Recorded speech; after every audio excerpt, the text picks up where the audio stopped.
Hello दोस्तों, सभी को गुड मॉर्निंग। फिजिक्स की ऑनलाइन क्लास में मैं दिलीप खंडेलवाल आप सभी का हार्दिक स्वागत करता हूं।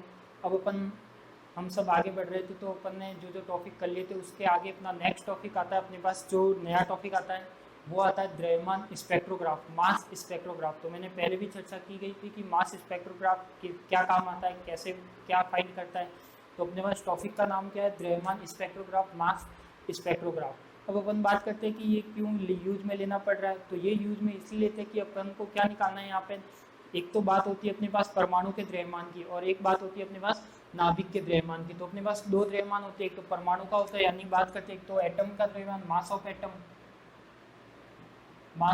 एटम की, और एक बात करते हैं अपन मास ऑफ न्यूक्लियस की। तो दोनों में डिफरेंस है। देखो, मैंने जब अपन ने बाइंडिंग एनर्जी पढ़ी तो मैंने ये चीज बताई थी कि जब परमाणु का द्रव्यमान निकालते हैं वो तो किससे निकालते हैं अपन, मास स्पेक्ट्रोग्राफ द्वारा, यानी द्रव्यमान स्पेक्ट्रोग्राफ द्वारा निकालते हैं। और जो न्यूक्लियस का द्रव्यमान निकालते हैं वो निकालते हैं अपन बाइंडिंग एनर्जी से। तो जरूरी नहीं कि न्यूक्लियस का द्रव्यमान अपन निकालते वो किससे निकाले, अपन बाइंडिंग एनर्जी से। इसमें अपन यदि नाभिक का द्रव्यमान निकालना है तो आप इस मेथड से भी निकाल सकते हो, द्रव्यमान स्पेक्ट्रोग्राफ द्वारा। पर जो द्रव्यमान स्पेक्ट्रोग्राफ है वो प्रॉपरली काम किसके लिए आता है, परमाणु का द्रव्यमान निकालने के लिए। अब अपन बात करते हैं कि यहाँ पे मैंने लिखा है कि द्रव्यमान, देखो कुछ थ्योरेटिकल, ये टॉपिक थ्योरेटिकल है तो मैंने कुछ थ्योरी पॉइंट बना के यहाँ पे लिख दिया आपके सामने। तो सबसे पहले तो आता है अपने पास टॉपिक का नाम द्रव्यमान स्पेक्ट्रोग्राफ हो जाएगा। अब अपन देखते हैं कि इसमें नाभिक का द्रव्यमान ज्ञात करते हैं। देखो मैंने फर्स्ट पॉइंट क्या लिखा है कि नाभिक का द्रव्यमान ज्ञात करते हैं। अब अपन जानते हैं कि नाभिक का द्रव्यमान कैसे ज्ञात होगा, कैसे ज्ञात होगा नाभिक का द्रव्यमान। अपन जानते हैं कि मैंने तो यहाँ पे बोला था कि एक तो परमाणु का द्रव्यमान होता है, एक नाभिक का द्रव्यमान होता है। परमाणु का द्रव्यमान तो किससे निकालते हैं अपन, द्रव्यमान स्पेक्ट्रोग्राफ द्वारा। नाभिक का द्रव्यमान निकालते हैं अपन बाइंडिंग एनर्जी द्वारा। यदि मैं नाभिक का द्रव्यमान इससे निकालना चाहूँ द्रव्यमान स्पेक्ट्रोग्राफ से, तो निकाल सकता हूँ, निकाल सकते हैं। कैसे निकालेंगे, देखो सबसे पहले अपन को क्या करना है, नाभिक का द्रव्यमान। यदि अपन परमाणु की बात करें तो परमाणु में अपने पास क्या क्या आ जाता है, प्रोटॉन आ जाता है, न्यूट्रॉन आ जाता है और इलेक्ट्रॉन आ जाता है, तीनों चीज आ जाती है। यदि मैं क्या करूं, यदि परमाणु का द्रव्यमान लूं, यहाँ पे मान लिया कि अपने पास परमाणु का द्रव्यमान माइनस क्या करूं, इलेक्ट्रॉन का द्रव्यमान कर दो, यानी इलेक्ट्रॉन का द्रव्यमान, तो अपने पास क्या आ जाएगा, नाभिक का द्रव्यमान आ जाएगा। कैसे आएगा, अपन जानते हैं कि नाभिक में क्या रहता है, प्रोटॉन और न्यूट्रॉन रहता है, यानी केवल इन दो न्यूक्लियाई का अपन को द्रव्यमान निकालना होता है। यदि मैं उसकी बात करूँ, यदि अपने पास परमाणु है, परमाणु में अपने पास आ गए प्रोटॉन, इलेक्ट्रॉन, न्यूट्रॉन, तो यहाँ पे यदि मैं इसमें से क्या करूँ, इलेक्ट्रॉन का द्रव्यमान कम कर दूँ, तो अपने पास किसका द्रव्यमान रह जाएगा, केवल प्रोटॉन और न्यूट्रॉन का। प्रोटॉन और न्यूट्रॉन क्या कहलाता है, दोनों को ऐड करके उसी को अपन क्या कहते हैं, नाभिक। तो अपन कह सकते हैं कि यदि नाभिक का द्रव्यमान निकालना तो आप किसके द्वारा निकाल सकते हो, द्रव्यमान स्पेक्ट्रोग्राफ विधि से भी निकाल सकते हो। कैसे निकालोगे, परमाणु का द्रव्यमान निकालना है, उसमें से क्या करना है अपन को, इलेक्ट्रॉन का द्रव्यमान माइनस करना है, तो क्या आ जाएगा अपने पास, मास ऑफ न्यूक्लियस आ जाएगा। तो एक चीज तो ये थी अपने बात कि ये वाला क्या कंसेप्ट है जिसमें परमाणु का द्रव्यमान माइनस इलेक्ट्रॉन का द्रव्यमान, तो उससे क्या निकालेंगे अपन, नाभिक का द्रव्यमान। तो अब मैंने लिखा है कि फर्स्ट पॉइंट ये लिखा था कि जो नाभिक का द्रव्यमान ज्ञात करते हैं वो किससे करते हैं अपन, द्रव्यमान स्पेक्ट्रोग्राफ द्वारा। आप कैसे ज्ञात कर सकते हैं, तो फॉर्मूला मैंने लिख दिया कि नाभिक का द्रव्यमान निकालने के लिए क्या करें, परमाणु का द्रव्यमान माइनस का इलेक्ट्रॉन का द्रव्यमान। अब अपन बात करते हैं, अपने पास एक पॉइंट आता है उपकरण। अब उपकरण यानी ये क्या, अपने पास जो द्रव्यमान स्पेक्ट्रोग्राफ अपन फाइंड आउट करते हैं तो उसके कुछ इंस्ट्रूमेंट आते हैं, कुछ उपकरण आते हैं। तो वही उपकरण क्या कहलाते हैं अपने पास, द्रव्यमान स्पेक्ट्रोग्राफ, यानी बेन ब्रिज आएगा आगे, ऐसे ही बहुत सारे उपकरण आते हैं। तो जो जो अपने सिलेबस में है वो अपन पढ़ेंगे। तो मैंने लिखा है कि उपकरण में होता क्या है, देखो उपकरण में अपने पास यदि बात करें तो उसमें क्या होता है, इलेक्ट्रिक फील्ड और मैग्नेटिक फील्ड दोनों की बात होती है। तो इलेक्ट्रिक फील्ड यानी ई और मैग्नेटिक फील्ड यानी बी। यदि ई और बी, देखो मैंने यहाँ पे लिखा है कि जो इलेक्ट्रिक फील्ड तथा चुंबकीय क्षेत्र, यानी इलेक्ट्रिक फील्ड तथा मैग्नेटिक फील्ड का उपयोग करके पदार्थ में उपस्थित समान द्रव्यमान वाले परमाणु को एक रेखा के रूप में एकत्रित करते हैं, इनको चित्र फोटोग्राफिक प्लेट पर ले लेते हैं। ऐसा उपकरण क्या कहलाता है, द्रव्यमान स्पेक्ट्रोग्राफ कहलाता है। ये क्या कह रहा है, ये वाला जो यहाँ से यहाँ तक का अपना पॉइंट है, ये से क्या कह रहा है कि एक तो इसमें क्या काम आना चाहिए, विद्युत क्षेत्र आना चाहिए, यानी इलेक्ट्रिक फील्ड काम आना चाहिए, एक काम आना चाहिए अपने पास मैग्नेटिक फील्ड। तो इनका दोनों का क्या करना है अपन को, उपयोग करके पदार्थ में उपस्थित समान द्रव्यमान वाले परमाणुओं को, यानी कोई भी परमाणु होते हैं इसमें जितने जितने भी पदार्थ होते हैं उसमें द्रव्यमान किस किस के समान है, उनको काम में लेकर क्या करते हैं, एक रेखा के रूप में एकत्रित करते हैं। एक रेखा के रूप में यानी स्पेक्ट्रम के रूप में। एक रेखा का मीनिंग है कि अपने पास स्पेक्ट्रम या वर्णक्रम। एक रेखा के रूप में एकत्रित करते हैं जिनका चित्र फोटोग्राफिक प्लेट पर ले लेते हैं। अब ये फोटोग्राफिक प्लेट क्या काम आती है, देखो यहाँ पे एक वर्ड आ रहा है अपने पास फोटोग्राफिक प्लेट। तो फोटोग्राफिक प्लेट क्या काम आती है, जो भी अपने पास आयन सोर्स आते हैं, जो भी अपने जिसका द्रव्यमान निकालना होता है उसका किरण पुंज क्या करते हैं अपन एक फोटोग्राफिक प्लेट पर ले लेते हैं। वो अपन आगे जब भी पढ़ेंगे तो उसमें हर इंस्ट्रूमेंट में फोटोग्राफिक प्लेट आएगी, तो उस फोटोग्राफिक प्लेट पर क्या होंगे वो आयन आके एकत्रित होते हैं, यानी अपन को वहाँ पे क्या मिलेंगे एक वर्णक्रम मिलेगा या मास स्पेक्ट्रम मिलेगा। तो उसी मास स्पेक्ट्रम के द्वारा अपन क्या निकाल सकते हैं, मास स्पेक्ट्रोग्राफ या उसका द्रव्यमान निकाल सकते हैं। तो ऐसा उपकरण क्या कहलाता है अपना द्रव्यमान स्पेक्ट्रोग्राफ कहलाता है। यानी कैसा उपकरण, यानी ऐसा उपकरण जो क्या करे विद्युत क्षेत्र तथा चुंबकीय क्षेत्र का उपयोग करके अपन द्रव्यमान निकाल सकते हैं या किसी भी परमाणु का द्रव्यमान निकालते हैं, तो वही क्या कहलाता है अपना द्रव्यमान स्पेक्ट्रोग्राफ कहलाता है। तो ये तो क्या थी इसकी डेफिनेशन थी कि द्रव्यमान स्पेक्ट्रोग्राफ किसे कहती है, एक बार पढ़ के बता देता हूँ। विद्युत क्षेत्र तथा चुंबकीय क्षेत्र उपयोग करके पदार्थ में उपस्थित समान द्रव्यमान वाले परमाणुओं को एक रेखा के रूप में एकत्रित करके इसका चित्र यदि फोटोग्राफिक प्लेट पर लेते हैं तो ऐसा उपकरण क्या कहलाता है, द्रव्यमान स्पेक्ट्रोग्राफ कहलाता है। अब इसमें अपन बात करते हैं, इसमें जितने भी इंस्ट्रूमेंट आएंगे, जितने भी उपकरण आएंगे अपने पास, यानी जितने भी स्पेक्ट्रोग्राफ आएंगे उसमें तीन प्रॉपरली भाग होंगे, तीन भाग तो होंगे जिसमें फर्स्ट अपना भाग क्या है, फर्स्ट भाग आएगा अपने पास आयन सोर्स। देखो इसमें मैंने मुख्य भाग करके लिखे, तो मुख्य भाग कौन कौन से, तो फर्स्ट तो रह जाएगा अपने पास आयन सोर्स, सेकंड रह जाएगा अपने पास फिल्टर और थर्ड रह जाएगा अभिलेखन। तो इन तीनों में क्या क्या होता है वो चीज बताता हूँ। तो आयन सोर्स का मीनिंग क्या होता है अपने पास, जिस पदार्थ आयन सोर्स, वैसे तो मैं अलग से एक एक भी आपको एक्सप्लेन करूंगा, तो एक बार तो मैं जनरली बता देता हूँ कि आयन सोर्स क्या होता है। आयन सोर्स यानी जिस पदार्थ का अपन को क्या निकालना है, द्रव्यमान निकालना है, तो उसको क्या करते हैं किसी विसर्जन नली में या उसके आयन प्राप्त करने के लिए कुछ ना कुछ अपन मेथड लगाते हैं।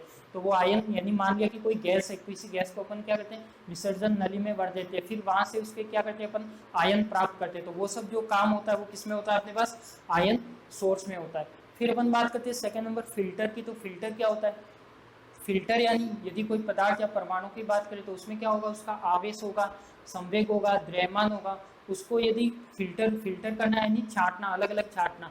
जैसे अपन मानते हैं कि अपन को क्या चाहिए, एक द्रव्यमान वाले सभी परमाणु चाहिए, तो वो क्या करेगा सभी एक द्रव्यमान वाले परमाणु को बाहर निकालेगा, बाकी सबको क्या करेगा रोक लेगा। तो इस तरह से क्या होता है फिल्टर होता है, यानी विद्युत आवेश हो सकता है, संवेग हो सकता है, द्रव्यमान हो सकता है, तो उन सबका क्या किया जाता है फिल्टरिंग किया जाता है। तो फिल्टर भी दो तीन प्रकार के होते हैं, उसको भी अपन देखेंगे। फिर अपने पास थर्ड आता है अभिलेखन कक्ष यानी रिकॉर्डिंग चैम्बर। ये रिकॉर्डिंग चैम्बर क्या होता है, रिकॉर्डिंग चैम्बर यानी जहाँ से अपन को लास्ट जो किसी भी इंस्ट्रूमेंट का जो लास्ट वाला भाग होगा उसमें क्या होगा अपने पास फोटोग्राफिक प्लेट होगी। फोटोग्राफिक प्लेट पर क्या आएंगे, जो भी आयन आएंगे या आयन का किरण पुंज आएगा उसके क्या मिलेंगे अपन को स्पेक्ट्रम मिलेंगे। तो वही क्या होगा उसमें अभिलेखन कक्ष में होगा। तो ये यहाँ से क्लियर है कि आयन सोर्स तो क्या करता है अपन को आयन प्राप्त करने के लिए काम में लेता है, फिल्टर क्या करता है आय संवेग द्रव्यमान या विद्युत आवेश या ये सब क्या करते हैं उनका फिल्टर करते पदार्थ के परमाणुओं का। और अभिलेखन कक्ष में क्या आता है अपने पास फोटोग्राफिक प्लेट आती है, और फोटोग्राफिक प्लेट के अलावा क्या आता है जो अपन को मास स्पेक्ट्रम मिलते हैं वो आते हैं। अब अपन बात करते हैं, देखो वापस फर्स्ट पॉइंट पे आते हैं अपने पास आयन स्रोत, यानी आयन सोर्स किसे कहते हैं। यदि बात करते हैं आयन सोर्स की, तो आयन सोर्स क्या पहले ही बता दिया कि जिस पदार्थ यानी जिस पदार्थ का द्रव्यमान अपन को ज्ञात निकालना है या ज्ञात करना है। मैंने वैसे यहाँ पे थ्योरेटिकल भी लिख दिया है कि देखो पदार्थ के परमाणु जिनका पदार्थ के परमाणु का द्रव्यमान ज्ञात करना हो उन्हें आयनों के रूप में प्राप्त करते हैं। आयनों के रूप में प्राप्त करने के मेथड भी हो सकते हैं अलग अलग, कि कोई भी अपने पास परमाणु होता है उसका आयन अपन कैसे निकाल सकते हैं, वो सब मेथड केमिस्ट्री में आप पढ़ चुके हो, तो सब मेथड अलग अलग है। तो वही मैंने कुछ मेथड यहाँ लिखे भी है। तो आयन सोर्स में क्या होगा, मान लेते हैं कि अपने पास कोई भी जो भी स्पेक्ट्रोग्राफ होगा उसका फर्स्ट पार्ट क्या होगा अपना आयन सोर्स। और आयन सोर्स में क्या करेंगे अपन, मान लिया कि अपने पास कोई भी विसर्जन नली यानी कोई भी नली है या ट्यूब है, उसमें क्या करते हो कोई गैस का मान लेते हैं कि अपन को क्या निकालना है, किसी गैस के पदार्थ के परमाणु का द्रव्यमान निकालना है। तो उस गैस को क्या कर देते हैं अपन वहाँ पे भर लेते हैं, भरने के बाद क्या होगा अपन उससे आयन निकालेंगे या आयन का किरण पुंज प्राप्त करेंगे। तो वही चीज लिखी है कि पदार्थ के परमाणु का द्रव्यमान ज्ञात करना हो तो उन्हें आयनों के रूप में प्राप्त करते हैं। तो वो कहाँ पर करते हैं अपन आयन सोर्स में करते हैं, यानी वहां से क्या होगा अपने आयन प्राप्त होंगे। अब अपन बात करते हैं कि देखो ये वाला तो क्लियर हो गया कि इसमें क्या होता है जिसका द्रव्यमान निकालना हो उसके आयन प्राप्त करते हैं। अब अपन बात है कि इसमें कुछ मेथड लिखे कि आयन को कैसे कैसे प्राप्त कर सकते हैं। तो वैसे कोई लिखना जरूरी नहीं है पर आपको ध्यान होना चाहिए, केमिस्ट्री में पढ़ रखा है आपने। तो फर्स्ट है अपने पास सारे धातु को गर्म करके, यानी जो भी अपने पास एसिड बेस और वो होते हैं सारे धातु होते हैं, अम्ल और सार होते हैं, तो वो क्या होते हैं अपने पास उसको यदि गर्म करते हैं तो गर्म करने पर अपन को क्या मिल जाते हैं, आयन। तो इस तरह से अपन इसके आयन प्राप्त कर सकते हैं, कैसे, सारी धातु को गर्म करके। ऐसे ही अपने पास गोल्ड है, गोल्ड यानी सोना, यूरेनियम है, दो इलेक्ट्रॉन के मध्य दोलनित संपर्क स्थापित करते हैं। या फिर अपन कह सकते हैं कि आयन सोर्स, अगर दोलनित संपर्क स्पार्क विसर्जन, यानी कोई भी अपने पास दो इलेक्ट्रोड होते हैं, दो इलेक्ट्रोड यानी हो सकता है कैथोड हो या चाहे एनोड हो, उसमें क्या करते हैं अपन, इलेक्ट्रिसियन रिलेशन बनाते हैं। तो वो क्या होगा अपने पास, ये वाला हो जाएगा। फिर अपने पास आते हैं गैस के धन आयन प्राप्त करने के लिए, मैंने देखो सबसे जो ज्यादा इंपॉर्टेंट है वो हर में काम आएगा, वो क्या काम आएगा, ये वाला काम आएगा कि गैस के धन आयन प्राप्त करने के लिए गैस में विसर्जन नली में लेने पर समीप उसके गैस के धन आयन का पुंज प्राप्त करते हैं। यानी क्या करेंगे अपन, किसी भी गैस की नली होगी या कोई भी विसर्जन नली होगी, उसमें क्या करेंगे, जिस पदार्थ का द्रव्यमान ज्ञात करना है उसको उस नली में भर लेंगे और वहां से अपन क्या करेंगे, उसके आयन प्राप्त करेंगे।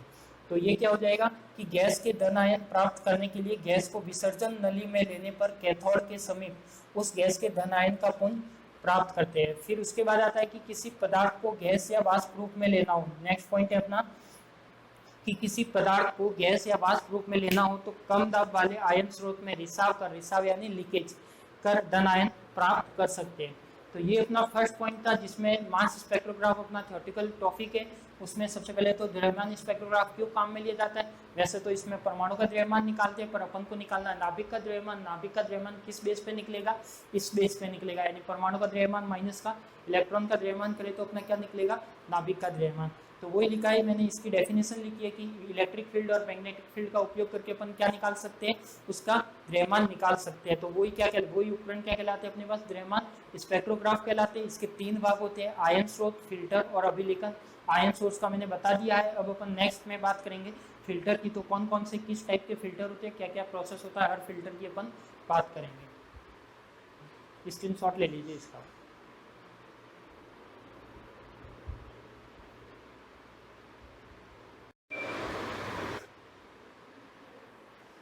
अपन बात कर रहे थे नेक्स्ट, अपन ने फर्स्ट में हमने क्या पढ़ा था कि आयन सोर्स पढ़ लिया था। अब हम पढ़ते हैं कि अपने पास जो सेकंड था अपने पास फिल्टर, यानी मास स्पेक्ट्रोग्राफ का जो सेकंड एलिमेंट या सेकंड पार्ट था वो क्या था अपने पास, फिल्टर था। तो यदि फिल्टर की बात करें, देखो ये क्या अपने पास फिल्टर मैंने टॉपिक लगाया। फिल्टर का क्या काम करता है, तो वही लिखा है कि निश्चित आवेश, ऊर्जा, संवेग व द्रव्यमान वाले आयनों को अलग अलग करता है। तो ये मैं पहले ही बता चुका हूँ कि फिल्टर क्या काम करता है अपने पास। फिल्टर करता है कि फिल्टर क्या काम करता है, एक तो देखो आवेश हो गया, ऊर्जा हो गया, संवेग हो गया, द्रव्यमान, इसको क्या करता है, आयनों को अलग अलग, यानी उनका क्या करता है, अलग अलग छांटता है, यानी उसको फिल्टर करना कहते हैं। जो किसी भी पार्टिकल को, यानी एक जैसे पार्टिकल को अलग करता है, उसके जैसे कोई बहुत सारे पार्टिकल है, उसमें क्या आधों की प्रॉपर्टी सेम है, आधों की अलग है, तो आधों को तो एक साइड कर लेगा, दूसरों को एक साइड कर लेगा, तो वही क्या कहलाएगा, अपना फिल्टर कहलाएगा। अब अपन दो फिल्टर की बात करते हैं। सबसे पहले फर्स्ट तो आता है अपने पास ऊर्जा फिल्टर। अब ऊर्जा फिल्टर क्या करते हैं, ऊर्जा फिल्टर कहते हैं कि वह उपकरण जिसके द्वारा समान ऊर्जा के आयन प्राप्त किए जाते हैं। बस यदि ऊर्जा फिल्टर की बात आए तो इसमें जो आयन प्राप्त होंगे वो कैसे होंगे, समान ऊर्जा वाले होंगे। तो ये सब ऊर्जा फिल्टर ही है अपने पास। तो फर्स्ट आता है अपने पास साधारण ऊर्जा फिल्टर, इसे साधारण ऊर्जा फिल्टर भी कहते हैं, साधारण ऊर्जा फिल्टर। तो अब इसमें होता क्या है अपने पास, देखो अपने पास क्या क्या लग रखा है इसमें, ऊर्जा फिल्टर यानी समान ऊर्जा के आयन प्राप्त किए जाते हैं, वो तो क्या कहलाएगा अपना साधारण ऊर्जा फिल्टर या ऊर्जा फिल्टर कहलाएगा। अब अपने पास है कि अपने पास ये दो प्लेट लगा रखी है, यानी एक प्लेट ये है ए, दूसरी प्लेट है बी।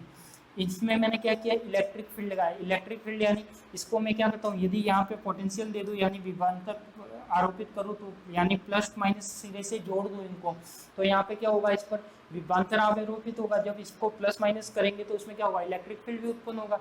तो वो इलेक्ट्रिक फील्ड कैसे होगा अपने पास, प्लस टू माइनस, तो ये क्या हो गया अपना इलेक्ट्रिक फील्ड हो गया। तो ये अपने पास हो गया इलेक्ट्रिक फील्ड। अब अपन बात करते हैं कि अपने पास जो आयन थे वो आयन आएंगे कहाँ से और जाएंगे कहाँ।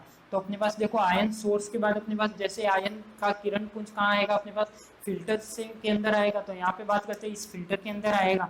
तो ऐसे निम्न वेग वाले आयन आते, तो निम्न वेग वाले आयन आते हो तो उसकी गतिज ऊर्जा लगभग कितनी होनी चाहिए, 0 होती है। तो वो यहाँ से क्या करते हैं, इसके अंदर प्रवेश करते हैं या एंट्री करते हैं। तो जब वो ए से एंट्री करेंगे तो उसकी गतिज ऊर्जा कितनी होगी अपने पास, 1/2 mv² = 0। पर वो जब वहां से बाहर निकलेंगे, अब यहाँ पे देखो जब अपने पास आयन यहाँ पे आ गया, यहाँ से एंट्री की, अब यहाँ से एंट्री करने के बाद वो किस रीजन में आ गया, इलेक्ट्रिक फील्ड वाले रीजन में आ गया। और यदि कोई आयन इलेक्ट्रिक फील्ड, यदि कोई आवेश पर इलेक्ट्रिक फील्ड लग रहा हो तो उस पर क्या लगता है, बल लगता है, यानी वो कुछ बल अनुभव करेगा। वो बल कितना लगेगा अपने पास, एफ इक्वल टू कितना लगना चाहिए, क्यू ही लगता है। तो यही क्या कहलाएगा अपना बल, यानी कोई भी आवेश होगा या कोई भी आयन होगा, वो यदि इलेक्ट्रिक फील्ड के रीजन में आ जाता है तो वो इलेक्ट्रिक फील्ड की वजह से क्या उत्पन्न करता है, एक बल अनुभव करता है। तो वही क्या होगा, F is equal to Q E. तो वो बल कितना होगा, तो वही बल अपन ने यहाँ पे लिखा है कि जब यहाँ से आयन अपने पास बाहर निकलेगा तो वो कैसे निकलेगा, 1/2 mv² is equal to N E V. N E V क्या है, यानी यहाँ पे अपन जानते हैं कि क्यू इज इक्वल टू क्या होता है, एन, इसलिए मैंने क्या लिखा कि एन ई वी। अब अपन बात करते हैं कि बल तो कितना लगेगा, F is equal to Q V. अब यहाँ पे मैंने लिखा है कि एन ई वी यानी जो अपने पास यदि कोई भी चार्ज है, चार्ज पर यदि विभवांतर भी आरोपित करे तो अपन जानते हैं कि उसका वर्क लिखे या फिर क्या लिखे अपन, एनर्जी लिखे। तो वर्क एनर्जी किस फॉर्म में लिखते हैं अपन, W is equal to Q V. अपन यही 12वीं में लिखते आए, यानी किसी कोई भी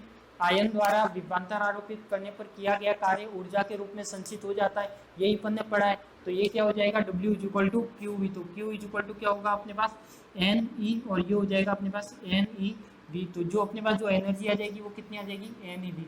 तो अपन कह सकते हैं कि इसमें से वे ही आयन बाहर निकलेंगे जो इस रिलेशन को क्या करता है, फॉलो करता है, यानी 1/2 mv² is equal to N E V. तो देखो मैंने यही चीज लिखी है यहाँ पे कि जो इसमें से जो वे ही आयन बाहर निकलेंगे या वे ही आयन किरण रूप के बाहर निकलेंगे जिसको क्या करता है, जिसकी गतिज ऊर्जा इसके इक्वल होती है, यानी 1/2 mv² is equal to N E V. इस तरह से कह सकते हैं कि इसमें से जो भी आयन अपने पास बाहर निकलेंगे या किरण पुंज बाहर निकलेगा उनकी गतिज ऊर्जा क्या होगी, एक समान होगी। अब अपन बात करते हैं सेकंड, नेक्स्ट फिल्टर है अपना स्थिर विद्युत बेलनाकार फिल्टर या बेलनाकार संधारित्र ऊर्जा फिल्टर। तो इसमें होता क्या, सबसे पहले ये देखना है अपन को, तो इसका नाम से स्पष्ट है कि नाम से क्या स्पष्ट है, इसमें देखो बेलनाकार फिल्टर या फिर कह सकते हैं बेलनाकार संधारित्र ऊर्जा फिल्टर, यानी ये भी एक तरह का क्या, एक एनर्जी फिल्टर ही है, ऊर्जा फिल्टर ही है। इसमें होगा कि अपने पास दो प्लेट लेनी है। अब इसे बेलनाकार क्यों कहा गया, क्योंकि इसमें जो प्लेट लिए वो कैसे लिए, दो प्लेट लिए, ए और बी बेलनाकार। तो ये क्या हो गई अपने पास, ए और बी दो बेलनाकार प्लेट हो गई। तो ये हो जाएगी अपने पास, देखो ए और बी क्या हो गई, ये वाली प्लेट हो गई, एक ये वाली और एक ये वाली। अब इन प्लेटों को क्या किया मैंने, इन प्लेटों को मैंने क्या किया है, उन प्लेटों के मान लेते हैं कि इन प्लेटों के जो बीच की दूरी है वो कितनी है अपने पास, स्मॉल डी है। तो इन प्लेटों के बीच की दूरी स्मॉल डी, इन्हीं प्लेटों पर मैंने क्या किया, विभवांतर आरोपित किया। यानी मैंने देखो यहाँ पे क्या किया, इलेक्ट्रिक फील्ड लगाया। तो इलेक्ट्रिक फील्ड कहाँ से लगेगा, जब इसको मैं प्लस और माइनस कर दूँ तो इलेक्ट्रिक फील्ड की डायरेक्शन प्लस टू माइनस, तो इस पर क्या लग रहा है, इलेक्ट्रिक फील्ड लग रहा है। कैसा इलेक्ट्रिक फील्ड लग रहा है, त्रिज्यीय इलेक्ट्रिक फील्ड। त्रिज्यीय का मीनिंग, यहाँ से मान लिया कि अपने पास कोई भी आयन यहाँ से क्या कर रहे हैं, इसमें एंट्री कर रहे हैं। ये अपनी क्या है, दो बेलनाकार प्लेट है, यानी प्लेट का नाम दे दिया मैंने, ए और बी क्या है, दो बेलनाकार प्लेट है। इसके बीच में क्या लग रहा है, इसके बीच में इन दोनों प्लेटों के बीच की दूरी क्या है, डी है। तो अपन जानते हैं कि यदि इस पर विभवांतर आरोपित करे और कोई भी दो प्लेट होती है उनके बीच की दूरी डी होती है तो उसका इलेक्ट्रिक फील्ड कितना आता है, अपन 12वीं में पढ़ के आए, फर्स्ट ईयर में भी पढ़ा है, वो कितना आता है अपने पास, E is equal to B upon में डी। यानी दो प्लेट के बीच की यदि दूरी डी है और उसको विभवांतर आरोपित होता है तो उसका इलेक्ट्रिक फील्ड में से ये होता है, E is equal to V by D. तो ये मैंने क्या लिखा कि वी वोल्ट विभवांतर लगने पर विद्युत क्षेत्र, यानी ये क्या किया, जब मैं यहाँ पे प्लस माइनस लगाता हूँ तो इस पर क्या आएगा, इलेक्ट्रिक फील्ड आएगा। तो वो इलेक्ट्रिक फील्ड कितना आएगा, E is equal to V by D आ जाएगा। फिर अपन बात करते हैं कि इसमें क्या होगा, ये इसकी क्या मानी अपन ने, रेडियस मानी।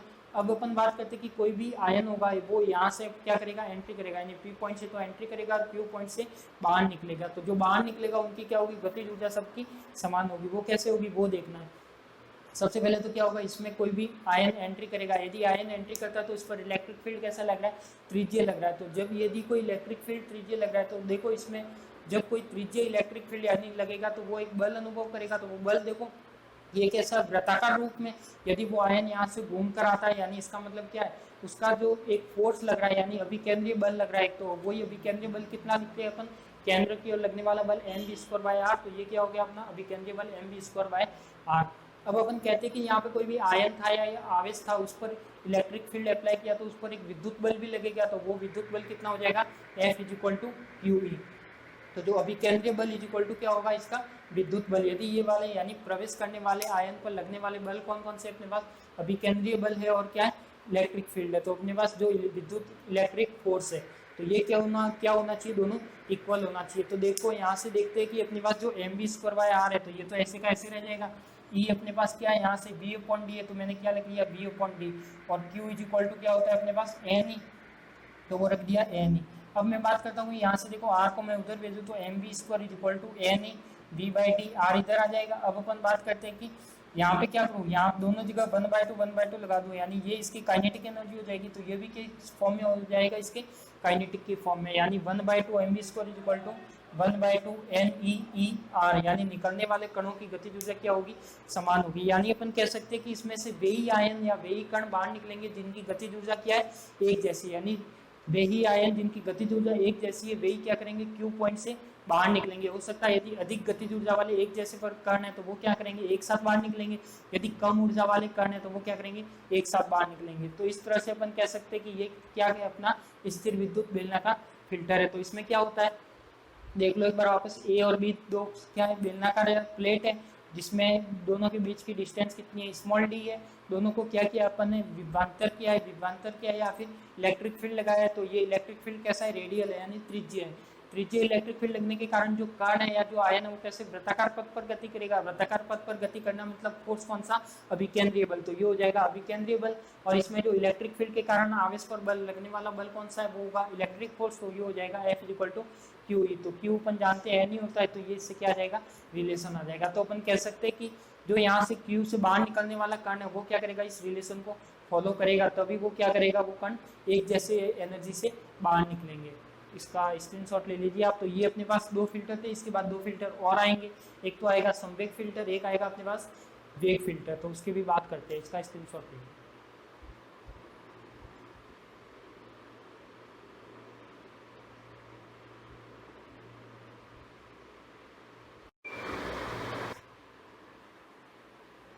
हम देख रहे हैं अपने पास दो फिल्टर हो गए। दो फिल्टर कौन कौन से हो गए अपने पास, एक तो साधारण ऊर्जा फिल्टर हो गया, दूसरा हो गया अपने पास बेलनाकार संधारित्र फिल्टर हो गया। अब अपन बात करते हैं थर्ड फिल्टर की। तो थर्ड फिल्टर कौन सा है अपने पास, संवेग फिल्टर यानी मोमेंटम फिल्टर। अब अपन बात करते हैं संवेग। संवेग अपन जानते क्या होता है, P is equal to M V. अब अपन ने बात की इससे पहले जो बात की वो कौन से फिल्टर की है, ऊर्जा फिल्टर की। अब अपन जानते हैं कि उन ऊर्जा फिल्टर से क्या किया अपन ने, जो भी आयन अपन ने बाहर निकाले उसकी ऊर्जा क्या हो जाएगी, समान हो जाएगी। अब अपन बात करते हैं ऊर्जा तो समान हो गई। अब ऊर्जा समान होने के बाद यदि बात करें संवेग की आती है, तो यदि संवेग की बात करें तो संवेग तो क्या होता है, P is equal to M V होता है। अब यदि ऊर्जा की बात हो गई, यानी ऊर्जा के लिए V तो क्या हो गया, समान हो गया। पर अपने पास जो भी आयन होंगे उनका द्रव्यमान क्या होगा, हर परमाणु का अलग अलग होगा, यानी हर परमाणु के आयन का द्रव्यमान क्या होगा, अलग अलग होगा। यदि एम अलग अलग होगा तो इसमें क्या कह सकते हैं कि उसका संवेग क्या होगा, एक जैसा नहीं हो सकता कभी भी। तो इसलिए क्या करते हैं अपन, संवेग फिल्टर काम में लेते हैं। तो संवेग फिल्टर क्या करेगा, जो अलग अलग द्रव्यमान या अलग अलग संवेग वाले जो आयन आ रहे हैं ऊर्जा फिल्टर से बाहर निकल रहे, उसको क्या करेंगे अपन, संवेग फिल्टर में एंटर करवाएंगे। तो संवेग फिल्टर से अपन को क्या मिलेगा, सेम संवेग के या सेम मोमेंटम के अपने पास जो भी आयन है वो मिलेंगे। तो अपन ने वही लिखा है कि संवेग फिल्टर में क्या करेंगे अपन, जो भी अपने पास जो ऊर्जा फिल्टर से अलग अलग आयन आ रहे थे उनकी ऊर्जा तो क्या होती है, समान होती है, परंतु संवेग कभी भी समान नहीं होते। संवेग समान क्यों नहीं होते, क्योंकि उसमें क्या होता है, ये रिलेशन होता है P is equal to M V. तो उसका मास क्या रहता है, हर पार्टिकल या हर मास का डिफरेंट रहेगा। यदि ये डिफरेंट रहता है तो इसका संवेग पॉसिबल ही नहीं है कि एक जैसा होगा। तो यदि इन संवेग को एक जैसा बनाने के लिए अपन जो काम में लेते हैं वो काम में लेते हैं संवेग फिल्टर। तो इसमें होता है कि अपने पास जो भी आयन पुंज आते हैं, जो भी आयन किरण आती है उसको अपन यहाँ से एंट्री कराते हैं। मान लिया कि अपने पास यहाँ से एंट्री कराए, यहाँ से एंट्री कराने के बाद देखो यहाँ पे क्या लग रहा है, अपना मैग्नेटिक फील्ड लग रहा है, यानी जो फील्ड लग रहा है वो कौन सा लग रहा है, बी लग रहा है। यानी अपन कह सकते हैं कि त्रिज्यीय मैग्नेटिक फील्ड या चुंबकीय तीव्रता है बी अपने पास। तो वो क्या होगा अपने पास, यदि देखो अपने पास यहाँ पे जो भी आयन है वो कहाँ जा रहे हैं, अपने पास सर्कुलर पाथ में जा रहे हैं, यानी वो इसमें एंट्री करेंगे तो ये सर्कुलर पाथ है। यानी जो अपने पास जो मैग्नेटिक फील्ड लगेगा वो कैसा लगेगा, परपेंडिकुलर लगेगा। तो परपेंडिकुलर लगने के कारण क्या होगा, ये वापस यहाँ से बाहर निकलेंगे, यानी जो बाहर निकलेंगे वो कहाँ से निकलेंगे, यहाँ से निकलेंगे। तो यहाँ पे अपन बात करते हैं कि जो समान संवेग वाले आयन की किरण पुंज प्राप्त करने के लिए जो काम में लेते हैं वो क्या करते हैं, यानी इसमें समान संवेग की आयन पुंज चाहिए, इसलिए अपन क्या करते हैं, ये फिल्टर काम में ले रहे हैं। अब अपन ने लिखा है कि सबसे पहले तो क्या करते हैं, आयन है, जब वो आयन है यानी कोई भी आयन आ गए तो आयन कहाँ एंट्री करेंगे, प्रवेश करते हैं फिल्टर में। तो ये क्या हो गया, अपना एक फिल्टर हो गया। यदि वो इसमें प्रवेश करेंगे तो क्या करते हैं, जब इसमें प्रवेश कर लिया, प्रवेश करने में तो मैग्नेटिक फील्ड लगेगा। जब मैग्नेटिक फील्ड जनरेट हो रहा है तो मैग्नेटिक फील्ड के कारण यहाँ पे क्या लगेगा, इस पर चुंबकीय बल लगेगा। और अपन जानते हैं कि F इज इक्वल टू कोई भी आयन कोई भी चार्ज होता है उस पर यदि कोई मैग्नेटिक फील्ड लगता है तो उस मैग्नेटिक फील्ड के कारण जो चुंबकीय बल लगता है यानी मैग्नेटिक फोर्स लगता है वो कितना लगता है, अपन जानते हैं कि कितना लगता है, F is equal to Q V B लगता है। तो ये क्या हो जाएगा अपना मैग्नेटिक फोर्स। और जब ये मैग्नेटिक फोर्स लगेगा तो क्या हो गया, आयन अपने वृत्ताकार पथ पर गति करेंगे और जब वो यहाँ से बाहर निकल जाएगा तो क्या करेगा, एक सीधी रेखा में, यानी जब वहाँ पे मैग्नेटिक फील्ड खत्म हो जाएगा तो वही क्या करेंगे, वापस सीधी रेखा में गति करना स्टार्ट करेंगे। तो इसका रिलेशन क्या आएगा, देखो अपने पास यहाँ पे सबसे पहले तो सर्कुलर पाथ में जा रहा है यानी विकेंद्रीय बल, तो ये आ जाएगा अपने पास M B square by R हो जाएगा। इसमें अभी रेडियस क्या मानिए, आर ही मानिए, तो इसमें आर मानिए। तो मैंने क्या क्या कि यहाँ पे जो समान संवेग वाले आयन होंगे वो क्या होंगे, एक जगह पर अपन एकत्रित करेंगे इसमें। तो ये समान संवेग वाले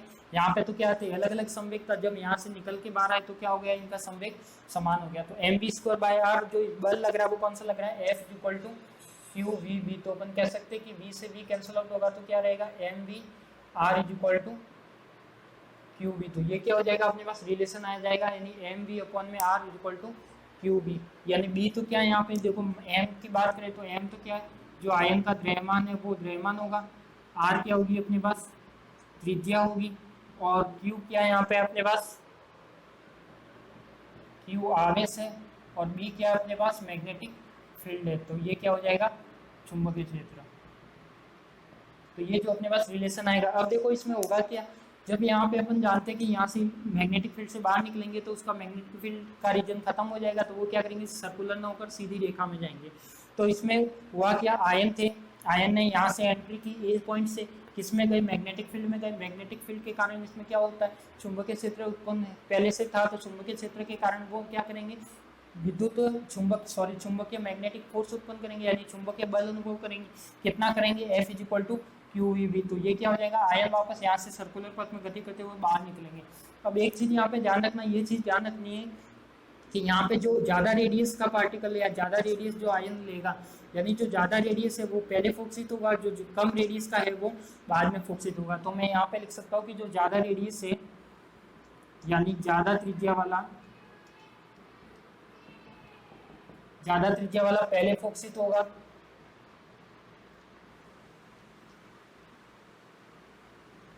और जो अधिक त्रिज्या वाला है, ज्यादा और कम त्रिज्या वाला, सॉरी, यदि कम त्रिज्या वाला है, कम त्रिज्या वाला बाद में फोकसित होगा।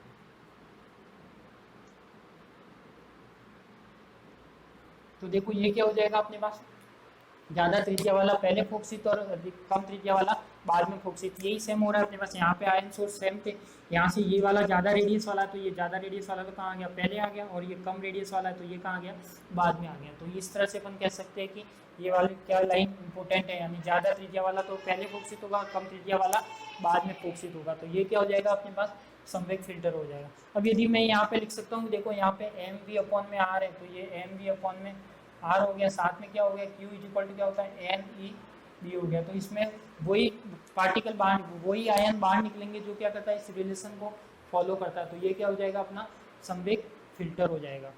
स्क्रीनशॉट ले लीजिए इसका।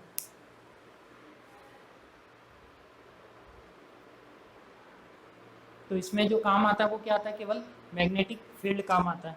अब अपन नेक्स्ट फिल्टर की बात करते हैं, तो वो है अपने पास वेग फिल्टर। अब वेग फिल्टर क्या होता है, देखो फोर्थ फिल्टर की बात करते हैं अपन।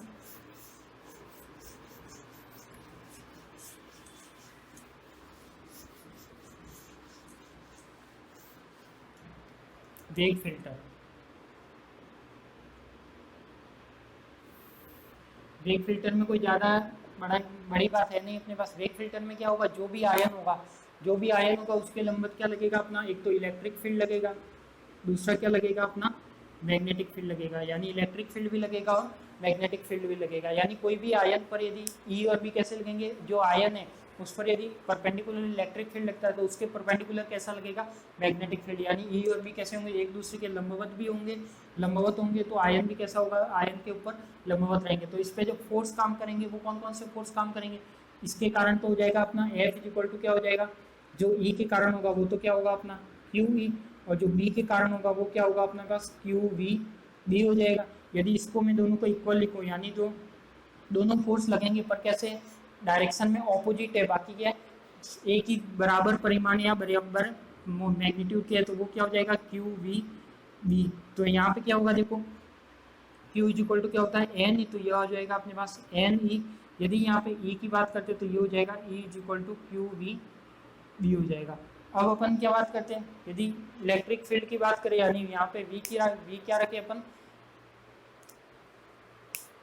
एन ई से एन ई क्या हो जाएगा, कट जाएगा, यानी मान सकते हैं कि यहाँ पर भी क्या है अपने पास Q is equal to N E, तो ये हो जाएगा अपने पास N E E vector is equal to N E B B vector. तो एन ई से एन ई कैंसिल आउट हो जाएगा, तो अपन कह सकते हैं कि जो इसकी वेलोसिटी आएगी वो किसके इक्वल आएगी, ई और बी वेक्टर के अनुपात के इक्वल आएगी। तो ये अपना क्या हो जाएगा, वेग फिल्टर यानी वेलोसिटी फिल्टर। यानी अपने पास क्या हो जाएगा, संवेग फिल्टर में क्या था, समान संवेग के आयन प्राप्त हो रहे थे, वेग में क्या होगा, समान वेग के आयन प्राप्त होंगे। तो ये हो जाएगा v is equal to E B, यानी यहाँ से जो आयन बाहर निकलेंगे उनका वेग कैसा होगा, एक जैसा होगा। तो किस रिलेशन को फॉलो करते हैं, तो डिफरेंस क्या है देखो, संवेग फिल्टर में केवल क्या लग रहा था अपने पास, एक ओनली मैग्नेट भी यानी मैग्नेटिक फील्ड लग रहा था, और यहाँ पे क्या लग रहा है, इलेक्ट्रिक और मैग्नेटिक दोनों लग रहे हैं। तो इलेक्ट्रिक के कारण जो बल अनुभव होगा वो फोर्स होगा क्यू, मैग्नेटिक के कारण फोर्स होगा क्यू भी, दोनों को इक्वल रखेंगे तो क्या आएगा अपने पास, इसकी वेलोसिटी। यानी इस रिलेशन को जो फॉलो करेगा वही आयन क्या करेंगे, एक साथ बाहर निकलेंगे, तो ये हो जाएंगे अपने फिल्टर। तो अपने पास देखो मास स्पेक्ट्रोग्राफ के 3 पार्ट थे। फर्स्ट तो क्या था अपने पास, आयन सोर्स, जो मैंने फर्स्ट में पढ़ा दिया था। उसके बाद आता है अपने पास फिल्टर, तो फिल्टर में टोटल 4 फिल्टर की बात की अपन ने। 4 फिल्टर कौन कौन से, एक तो अपन ने पढ़ा है जो फिल्टर की बात की, तो एक तो पढ़ा है अपन ने ऊर्जा फिल्टर, या 2 पढ़े ऊर्जा फिल्टर, यानी एक तो साधारण फिल्टर, दूसरा पढ़ा है अपन ने बेलनाकार संधारित्र फिल्टर, थर्ड पढ़ा है अपन ने संवेग फिल्टर, और चौथा पढ़ा है वेग फिल्टर। तो ये चारों क्या हो जाएंगे, फिल्टर हो जाएंगे। तो अपन जैसे भी इसके जो मास स्पेक्ट्रोग्राफ के कुछ एक्सपेरिमेंट है या कुछ प्रयोग है उसको पढ़ेंगे तो उसमें ये फिल्टर काम आएंगे, इसलिए मैंने फिल्टर क्या किया, पहले पढ़ा दिए। अब इसके बाद जो आता है अपने पास, जो थर्ड पॉइंट था वो क्या था, अभिलेखन यानी चैम्बर रिकॉर्डिंग। चैम्बर रिकॉर्डिंग में क्या होती है, एक तरह की कुछ होता नहीं, उसमें एक फोटोग्राफिक प्लेट होती है, और जो मास या जो आयन पुंज होते हैं उस वो पर क्या होते हैं, फोटोग्राफिक प्लेट पर इंसिडेंट होती है, और कुछ रेखिक के रूप में हमें स्पेक्ट्रम मिलते हैं, तो वही क्या कहलाता है, उसी से हम क्या निकाल सकते हैं, उसका मास निकाल सकते हैं, तो वो क्या हो जाएगा अपना अभिलेख रिकॉर्डिंग। तो ये हो गए अपने पास चारों फिल्टर।